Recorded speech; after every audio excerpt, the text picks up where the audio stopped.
All right, so since I've started down this rabbit hole of figuring out how to use AI more effectively and more useful, I actually started on a couple of things that got me down the learning path on how to make AI less frustrating. Now, don't get me wrong, AI is a super powerful tool. It has some great benefits to using it. It can make you so much more efficient in so many different ways, but if there's very specific things you want it to create for you that you already have in mind, it needs to be taught quite a bit. And what I'm going to go over today are the top 3 things I think you really need to know about getting started in using AI, and especially when it comes to prompting.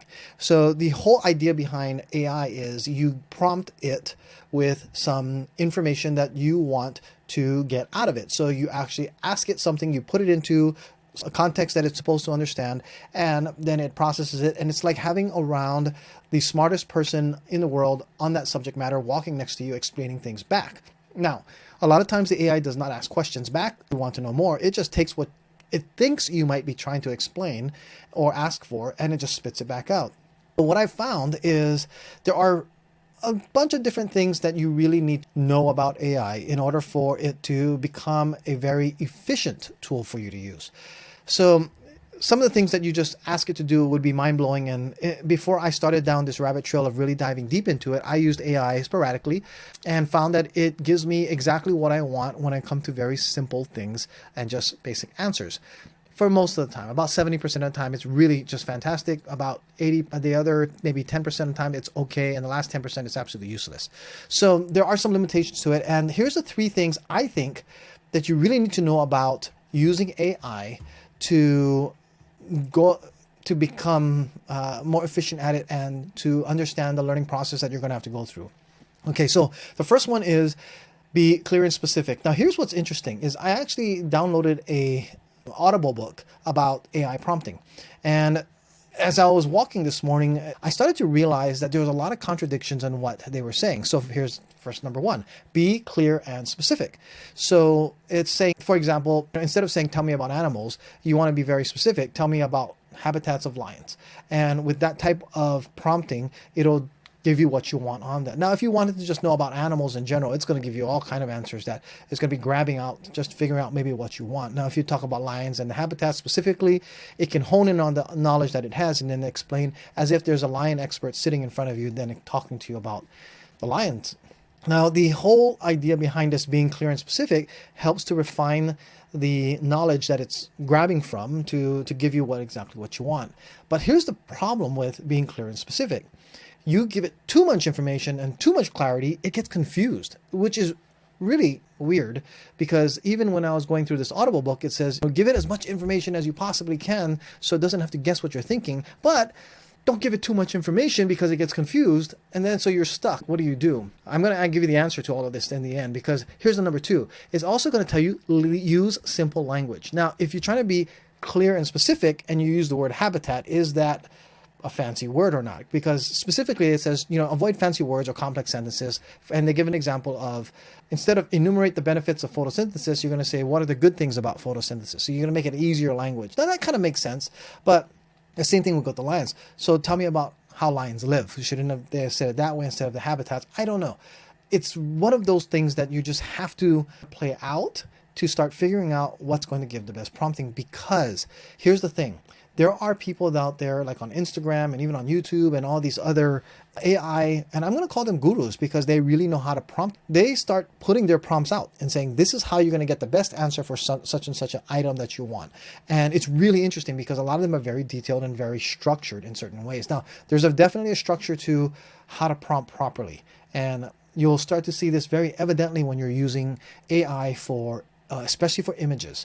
But I'm going to talk a little bit about that later because I want to go on to step number 3. So the first step was, again, be clear and specific. Step number 2 is use very simple language. And then number 3 is you're going to ask one question at a time. This is where I have a lot of problems because a lot of times I will put in 7 sentences or 7 questions all at once. And then it doesn't really give me the answer I really want, or it gets muddy, I guess is the better way to say it.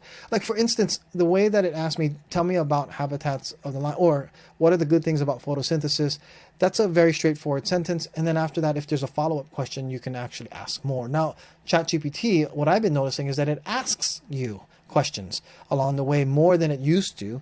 And it also just says, if there's anything more you want to know, let me know, kind of thing. But by asking one question at a time and keeping them separate, but you also want to think your questions through ahead of time. What are your certain questions that you're going to stack in certain ways? Because it actually does take that into consideration on how the answers are going to be prompted back. The problem is, what if you don't know what the next question is, or the couple of questions that you want to ask, because you don't know what the answer is going to be for each along the way? Then you're going to have to take your time and go through it. But more than anything else, if you have 3 questions that are ready to be asked, then go ahead and do one thing at a time. And like, what is photosynthesis? And then why is photosynthesis important? And then after anything else, after that, you just keep putting your, how does photosynthesis affect maybe mammals, or what play does it have for the plant, or other things along the way you can actually get more questions out of. But remember, it's going to start branching off into those specifics now that you're going down through there. But here's the thing. Out of all 3 of these most important things you need to know about AI and how to use it, I would say the most important above all of this is that you do need to practice using it. And here's the thing that's going to start to happen. I can already see it happening, is there's going to be a lot of people who don't want to take the time to learn how to talk to AI.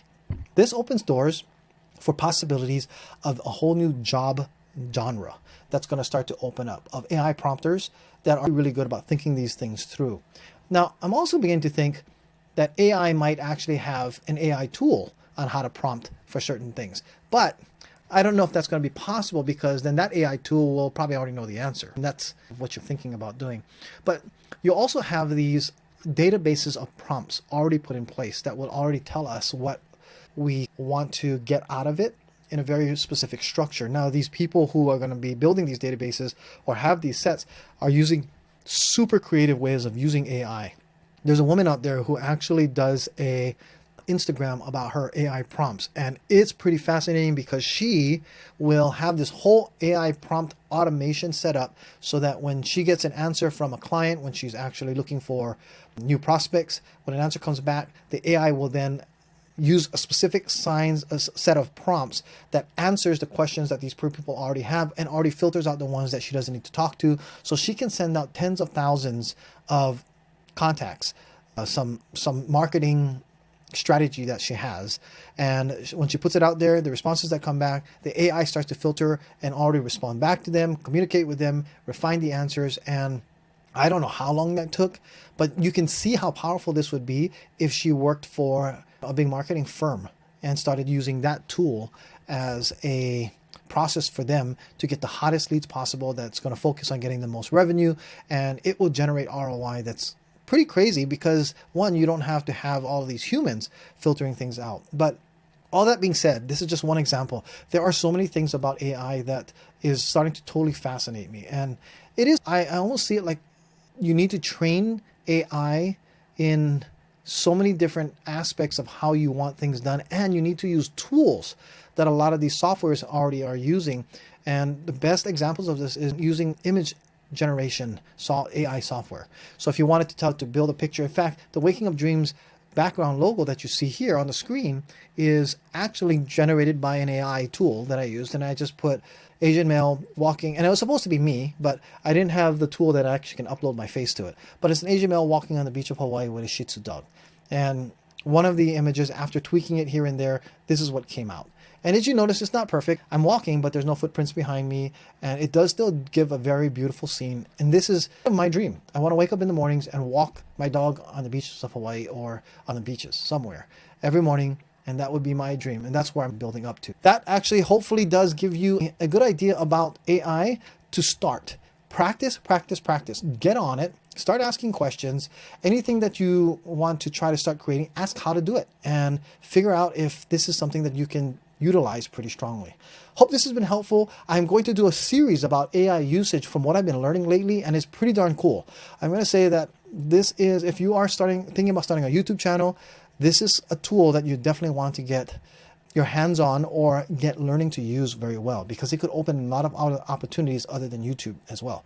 Thank you so much for watching. Don't forget to subscribe. I'll see you in the next video.